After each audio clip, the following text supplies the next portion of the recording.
Hi there. Today I'd like to put some statements attributed to Jesus and found in the Gospel of Matthew into their ancient Mediterranean context. I want to look at how original or not they are in their Greco-Roman context and also in their Jewish and Hellenized Jewish context. We're dealing with Matthew chapter 25 verses 34 through 40. Quote, "Then the king will say to those on his right, 'Come, you who are blessed by my Father, take your inheritance, the kingdom prepared for you since the creation of the world. For I was hungry, and you gave me food. I was thirsty, and you gave me something to drink. I was a stranger, and you welcomed me. I needed clothes, and you clothed me. I was sick, and you looked after me. I was in prison, and you came to visit me.' Then the righteous will answer him, 'Lord, when did we see you hungry and feed you, or thirsty and give you something to drink? When did we see you a stranger and invite you in, or needing clothes and clothe you? When did we see you sick? When did we see you sick or in prison and go to visit you?' The king will reply, 'Truly I tell you, whatever you did for one of the least of these brothers and sisters of mine, you did for me.'" And then Matthew 25:45 and 46 reads, "He will reply, 'Truly I tell you, whatever you did not do for one of the least of these, you did not do it for me.' They will go away into eternal punishment, but the righteous to eternal life." End quote. So in these statements we have the idea included of the stranger having to be welcomed into your home and cared for, because the stranger is being identified with a divine being in this particular Christian context, or Jewish Judeo-Christian context, the Son of Man with all his angels who will come to judge the world. And helping out strangers leads to a reward, and not helping them will lead to punishment. So you have the general idea that you should be hospitable to strangers because they are identified with these heavenly beings, gods or messengers of the gods. But in the Greco-Roman world generally, back then, the concept of hospitality, which the Greeks called xenia, was also intimately related to the idea of a god. This is called a theoxeny, or in the Greek theoxenia, which is hospitality, xenia, shown towards a god or gods, theos or theoi, and these gods would be disguised as humble strangers or beggars in these stories, and the Greek word for a stranger is a xenos, which is where we get the word xenophobia from, so fear of strangers. And these stories about gods and divine messengers who either came to reward good hosts or punish bad hosts were commonplace in Greek and Roman myths, and we'll get into some of them later on. These stories were meant to cement the idea of the importance of hospitality as a Greek custom. They set a mythical precedent for how strangers should be treated, how you should welcome them into your home, not ask any questions before you've provided them with a bath or an opportunity to wash their feet or have their feet washed, to give drink, food and clothing. And in the Greco-Roman world, this idea was so ingrained that Zeus, or his Roman equivalent Jupiter, was also called God of Strangers or God of Hospitality. You even find this referred to in the biblical book Second Maccabees, at least in Catholic and Eastern Orthodox Bibles, where Mount Gerizim, the holiest place for the Samaritans, was dedicated by the Greeks to Zeus, the friend of strangers. You can find this in chapter 6, verses 1 and 2 of Second Maccabees. Quote, "Not long after this, the king sent an Athenian senator to compel the Jews to forsake the laws of their fathers and cease to live by the laws of God, and also to pollute the temple in Jerusalem and call it the temple of Olympian Zeus, and to call the one in Gerizim the temple of Zeus the friend of strangers, as did the people who dwelt in that place." End quote.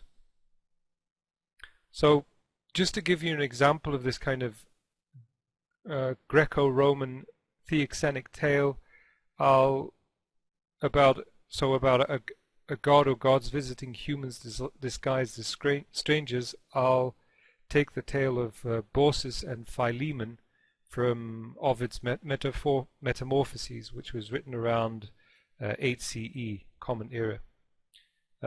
Quote, "There is a swamp not far from there, once habitable land, but now the haunt of diving birds and marsh-loving coots. Jupiter went there, disguised as a mortal, and Mercury, the descendant of Atlas, setting aside his wings, went with his father carrying the caduceus.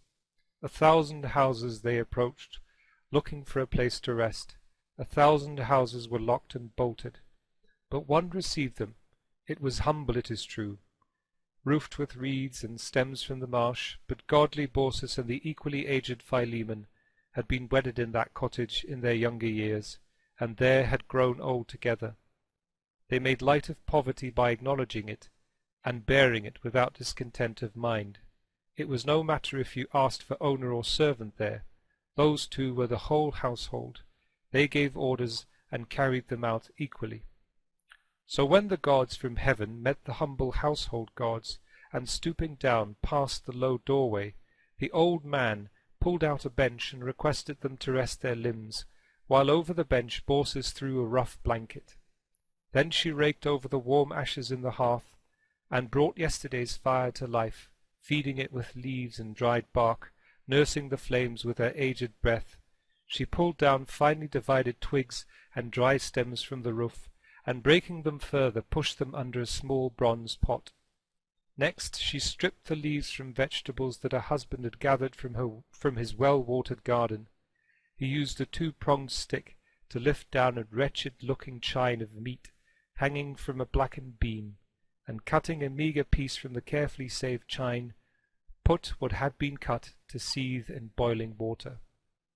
In the meantime they made conversation to pass the time, and prevent their guests being conscious of the delay. There was a beech-wood tub, suspended by its handle from a crude peg. This had been filled with warm water, and allowed their visitors to refresh their limbs. In the middle of the floor there was a mattress of soft sedges. Placed on a frame and legs of willow, it made a couch. They covered it with cloths that they only used to bring out for the times of sacred festivals, but even these were old and worn, not unworthy of the couch. The gods were seated. The old woman, her skirts tucked up, her hands trembling, placed a table there, but a table with one of the 3 legs unequal. A piece of broken pot made them equal. Pushed underneath, it counted the slope, and she wiped the level surface with fresh mint. On it she put the black and green olives that belonged to pure Minerva, and the cornelian cherries of autumn, preserved in wine lees, radishes and endives, a lump of cheese, and lightly roasted eggs, untouched by the hot ashes, all in clay dishes. After this she set out a carved mixing bowl for wine, just as costly, with cups made of beech-wood, hollowed out and lined with yellow beeswax. There was little delay before the fire provided its hot food, and the wine of no great age circulated, and then removed again, made a little room for the second course. There were nuts and a mix of dried figs and wrinkled dates, plums and sweet-smelling apples in open wicker baskets, and grapes gathered from the purple vines. In the centre was a gleaming honeycomb. Above all, there was the additional presence of well-meaning faces, and no unwillingness or poverty of spirit. Meanwhile the old couple noticed that as soon as the mixing bowl was empty, it refilled itself, unaided, and the wine appeared of its own accord. They were fearful at this strange and astonishing sight, and timidly Baucis and Philemon murmured a prayer, their palms upwards, and begged the gods forgiveness for the meal and their unpreparedness. They had a goose, the guard for their tiny cottage. As hosts they prepared to sacrifice it for their divine guests. But quick-winged it wore the old people out, and for a long time escaped them, at last appearing to take refuge with the gods themselves. Then the heaven-born ones told them not to kill it. "We are gods," they said, "and this neighbourhood, will receive just punishment for its impiety, but to you we grant exemption from that evil. Just leave your house and accompany our steps as we climb that steep mountainside together." They both obeyed, and leaning on their sticks to ease their climb, they set foot on the long slope. When they were as far from the summit as a bowshot might carry, they looked back and saw everywhere else vanished in the swamp. Only their own roof was visible, and while they stood amazed at this, mourning their neighbour's fate, their old cottage, tiny even for the two of them, turned into a temple. Wooden poles became pillars, and the reed thatch grew yellow until a golden roof appeared, richly carved doors and a marble pavement covering the ground. Then the son of Saturn spoke calmly to them. "Ask of us, virtuous old man, and you wife worthy of a virtuous husband, what you wish." When he had spoken briefly with Baucis, Philemon revealed their joint request to the gods. "We ask to be priests and watch over your temple, and since we have lived out harmonious years together, let the same hour take the two of us, so that I never have to see my wife's grave, nor she have to bury me." The gods' assurance followed the prayer. They had charge of the temple while they lived, and when they were released by old age and by the years, as they chanced to be standing by the sacred steps, discussing the subject of their deaths, Baucis saw Philemon put out leaves, and old Philemon saw Baucis put out leaves, and as the tops of the trees grew over their two faces, they exchanged words while they still could, saying in the same breath, "Farewell, O dear companion," as in the same breath the bark covered them, concealing their mouths. The people of Bithynia still show the neighbouring trees there that sprang from their two bodies. Trustworthy old men related these things to me. There was no reason why they should wish to lie. For my part, I saw garlands hanging from the branches, and placing fresh ones there said, "Let those who love the gods become gods. Let those who have honoured them be honoured." End quote. Now, if you think that story about Baucis and Philemon sounds sort of similar to the story of Lot and his wife being rescued from Sodom after welcoming angels disguised as strangers, hold that thought. We'll get back to that when I talk about Jesus' statements in the more specific Jewish context. Now, in the case of the Philemon and Baucis story, as an ancient, you are here being presented with a straightforward motivation to be hospitable, i.e. you might get punished if you aren't hospitable, and you might be rewarded if you are. But you will also find less selfish reasons in Greek writers like Homer and the much later Greek author Dio Chrysostom for why people should show hospitality to strangers. Broadly speaking, you could say there are three types of theology people employed to motivate people helping strangers. First, there is the straightforward and pretty selfish theoxenic hospitality, which we just saw. As New Testament scholar Andrew Arterbury says in his monograph, Entertaining Angels, Early Christian Hospitality in its Mediterranean Setting, quote, "In theoxenic hospitality, the motive is based on the belief that the gods or their representatives often visited humans in the form of beggars or strangers. Thus, since the gods could disguise themselves as humans, the gods were capable of testing the hospitality of humans to see if they were upright. If the human hosts treated the gods appropriately, the gods would bless their hosts, but if the human hosts were found lacking, the gods would exact punishment on them. As a result, many Greeks and Romans were subsequently motivated to treat all strangers with kindness, due to the knowledge that any given stranger may turn out to be a god." End quote. And you find this idea in the Odyssey by Homer, book 17, lines 483 to 487, where Antinous, a suitor of Odysseus's wife, mistreats a beggar who is actually Odysseus in disguise.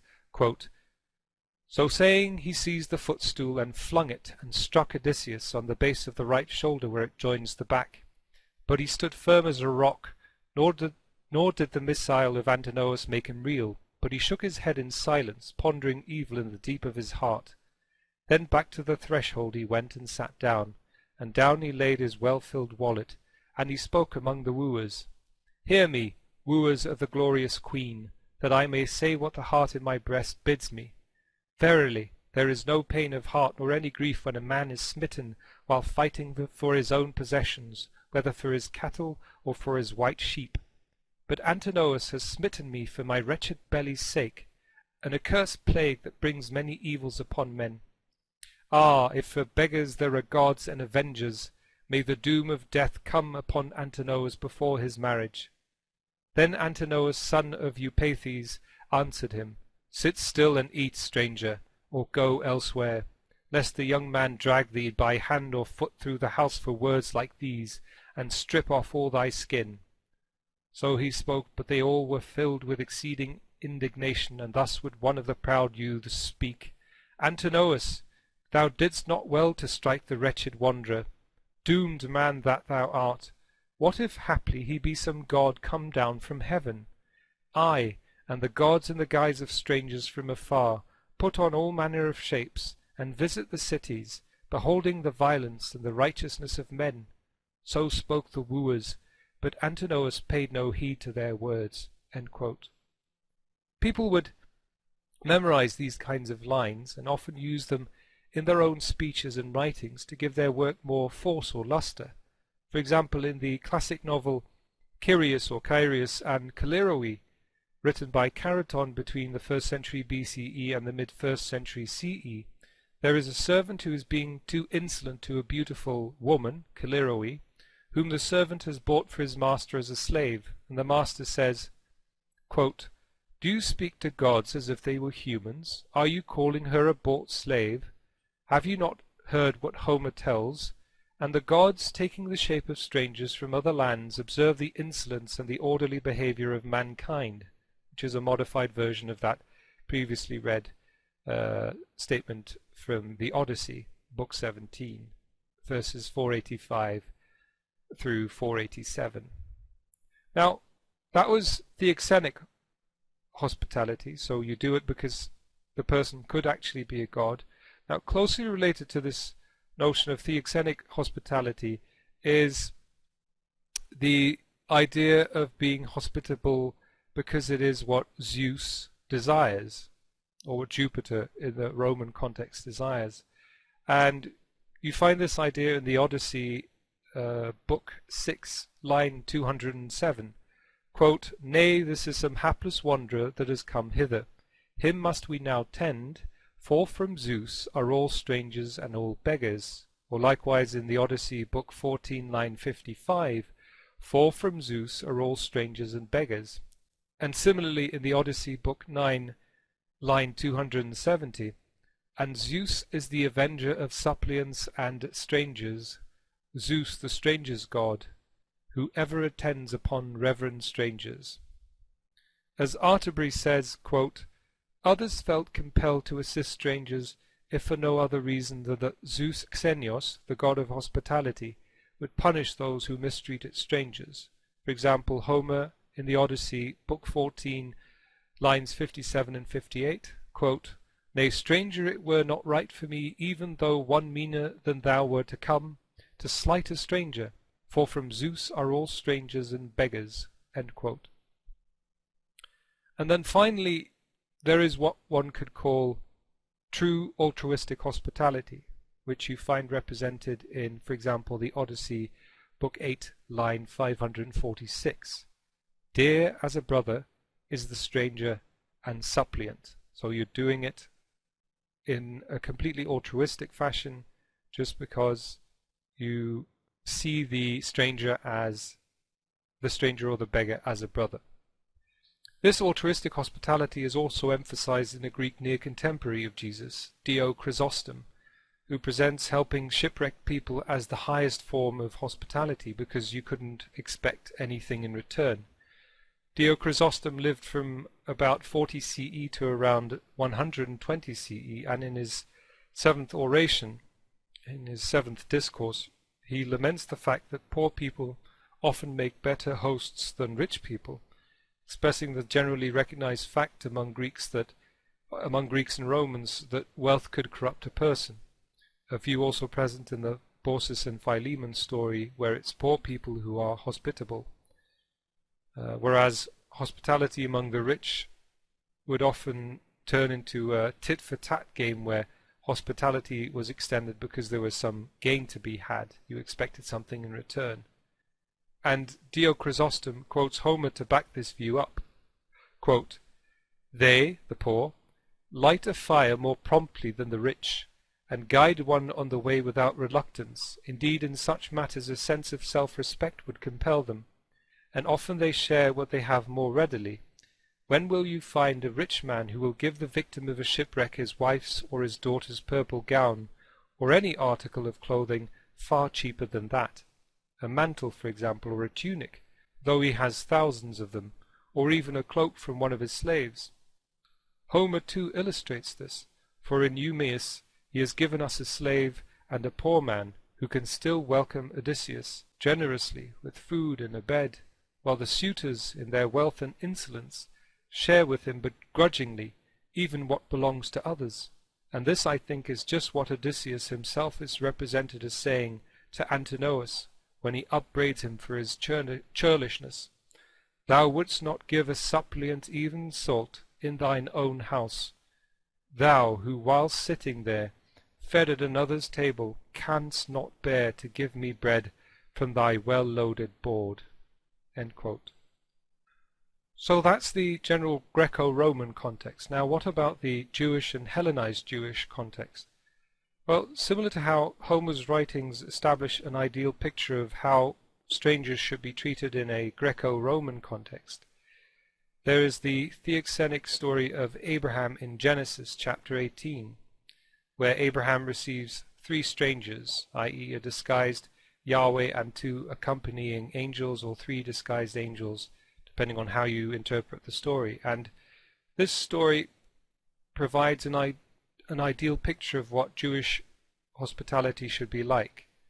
This story, which extends into the next chapter, Genesis 19, when Abraham's relative Lot receives the 2 angels into his house in Sodom before the city is destroyed, also has many similarities with 2 theoxenic stories from Ovid, one in his work Fasti, the Hyrieus story, and one in his work the Metamorphoses, the previously mentioned Baucis and Philemon story. And I found this really handy comparison on a website that I will link in the description, where they show the similarities between the stories. So in Genesis 18 and 19, you have 3 divine beings, Yahweh and 2 angels, traveling through the countryside and arriving at Abraham's tent. And in Ovid, in the Fasti, there are 3 divine beings, Jupiter, Neptune, and Mercury, who are also traveling through the countryside, and they arrive at the cottage of Hyrieus. In Genesis, the place is distinctive for its sacred oak trees, and in Ovid's Metamorphoses, they talk about a place that is distinctive for its sacred trees, including an oak in the Baucis and Philemon story. In the Genesis story, the visitors' divine identities are a secret, and likewise in Ovid, in the Fasti, the visitors' divine identities are a secret. In Genesis, Abraham, an old man, offers them hospitality. In Ovid's Fasti, Hyrieus, an old man, offers them hospitality. In Genesis, Abraham and Sarah prepare a feast for the visitors, including a slaughtered calf. Likewise, Hyrieus prepares a feast for the visitors, including a slaughtered ox. Then in Genesis, Yahweh reveals his identity, and likewise in the Fasti, Jupiter reveals his identity. In Genesis, Abraham and Sarah desire a child, but Sarah is barren and old. Likewise, Hyrieus desires a child, but his wife is deceased. Yahweh then promises that Sarah will have a child, and in the Fasti, Jupiter performs a miracle so that Hyrieus will have a child. And in Genesis, a set time later, Isaac is born, and in the Fasti, 10 months later, Orion is born. And then in chapter 19 of Genesis, 2 divine beings, angels, arrive at Sodom. In the Metamorphoses and the Baucis and Philemon story, 2 divine beings, Jupiter and Mercury, arrive at a region of Phrygia. In Genesis, their divine identities are a secret. Likewise, in the Metamorphoses, their divine identities are a secret. In Genesis, they receive hospitality and shelter from only one household, the household of Lot. In the Metamorphoses, they receive hospitality and shelter from only one household, the household of Baucis and Philemon. In Genesis, Lot prepares a feast for the visitors. Likewise, in the Metamorphoses, Baucis and Philemon prepare a feast for their visitors. In Genesis, the visitors reveal their superhuman status by performing a miracle, causing blindness in the townsmen when they come to know them biblically. In the Metamorphoses, the visitors likewise reveal their superhuman status by performing a miracle, in this case, replenishing the wine. In Genesis, the visitors pronounce judgment on the rest of Sodom for its wickedness. Likewise, in the Metamorphoses, the visitors pronounce judgment on the rest of the region for its wickedness. In Genesis, Lot and his family are granted immunity, and similarly, Baucis and Philemon are granted immunity. Lot and his family are told to flee to the mountains, and the visitors escort them there. Likewise, Baucis and Philemon are told to flee to a mountain, and the visitors escort them there. The plain is then destroyed in a natural disaster, in a rain of fire in Genesis, and the plain is destroyed in a natural disaster in a flood in the Baucis and Philemon story in the Metamorphoses. In Genesis, Lot's wife looks back to watch. In the Metamorphoses story, Baucis and Philemon look back to watch. And then in the Genesis story, Lot's wife undergoes a metamorphosis. She turns into a pillar of salt. And in the Baucis and Philemon story, Baucis and Philemon also undergo a metamorphosis. They turn into trees at the end of their life. However, as the author of the above comparison, which, as I said, is linked in the description, as he then notes, quote, however, a section in the middle of the story, Genesis chapter 19, verses 4 through 11, deviates from the plot of Ovid's tale about Philemon and Baucis. This section constitutes a subplot that is nearly identical to the story of the traveling Levite and his concubine in Judges chapter 19. In the case of the Sodom and Gomorrah story, the visitors to Sodom intend to spend the night in the square, and in the Judges story, a Levite traveling with his concubine prepares to spend a night in the square in Gibeah. In Genesis, Lot, a foreigner residing in Sodom, puts them up in his house. In Judges, a foreigner residing in Gibeah puts them up in his house. In Genesis, a violent mob consisting of all the city's men surrounds the house and demands that the visitors be handed over, so that we might know them. In Judges, a violent mob of the city's men surrounds the house and demands that the visitors be handed over, so that we might know them. In Genesis, Lot offers to hand over his virgin daughters instead. In Judges, the master of the house offers to hand over his virgin daughter and the concubine instead. In Genesis, the mob refuses. In Judges, the mob refuses. And then the stories deviate. In Judges, the Levite's concubine is handed over to the mob and she's raped and killed, whereas in the Genesis story this is turned into the two angels turning the townsmen blind.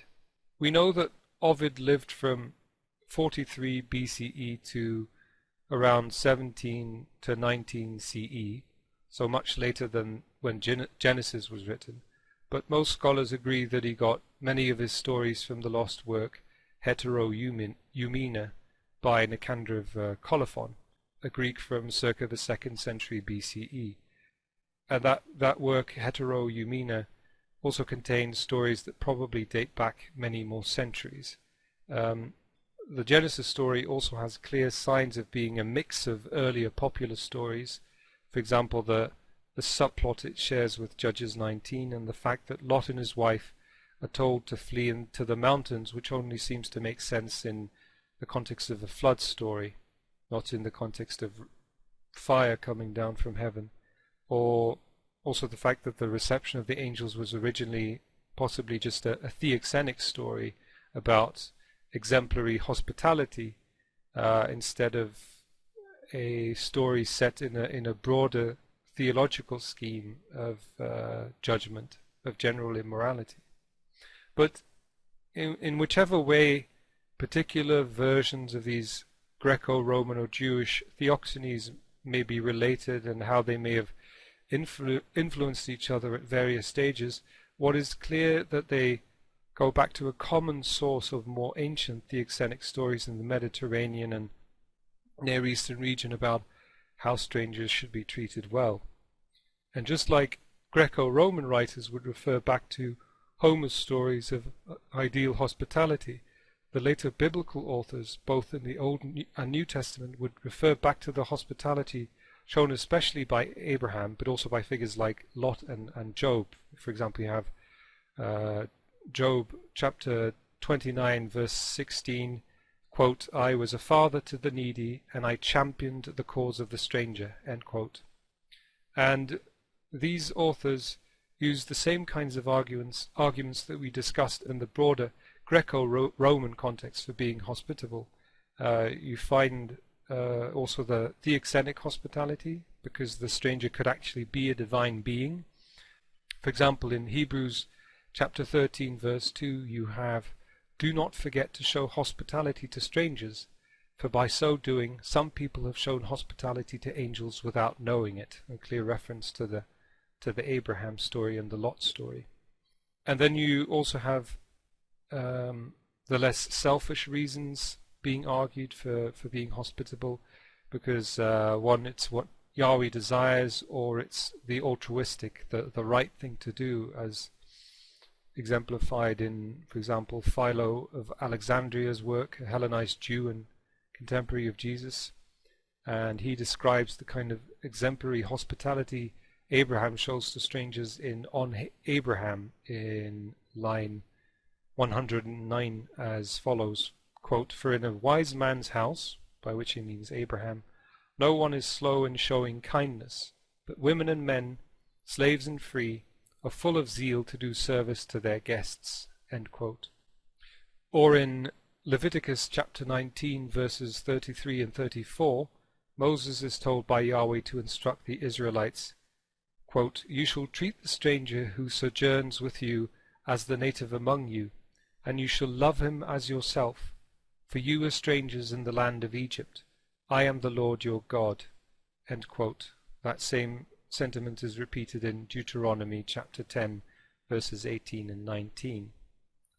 So if we now return to what Jesus supposedly said in Matthew about how to treat strangers, and how your treatment of strangers will affect how you are treated by a divine being or beings, because strangers in some sense are identical to these beings, these statements are part of a well-established view in the Greco-Roman world, and the only thing Jesus seems to add to the story is that the God will mete out an eternal punishment in a hereafter instead of an earthly one in the here and now. So he puts it more in a general apocalyptic context.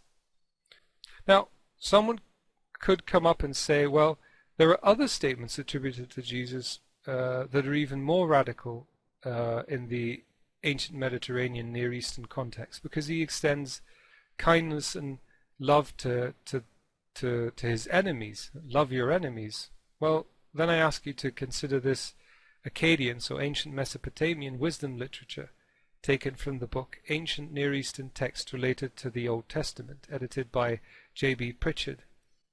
This is from an inscription on a tablet, I think from around or even before the 7th century BCE. Quote, "Do not return evil to your adversary. Requite with kindness the one who does evil to you. Maintain justice for your enemy. Be friendly to your enemy." A number of lines of damage then on the tablet. "Give food to eat, beer to drink. Grant what is requested. Provide for and treat with honor. At this one's God takes pleasure. It is pleasing to Shamash, who will repay him with favor. Do good things. Be kind all your days." End quote. So even this idea was present back then in the ancient Mediterranean, in the ancient Near East.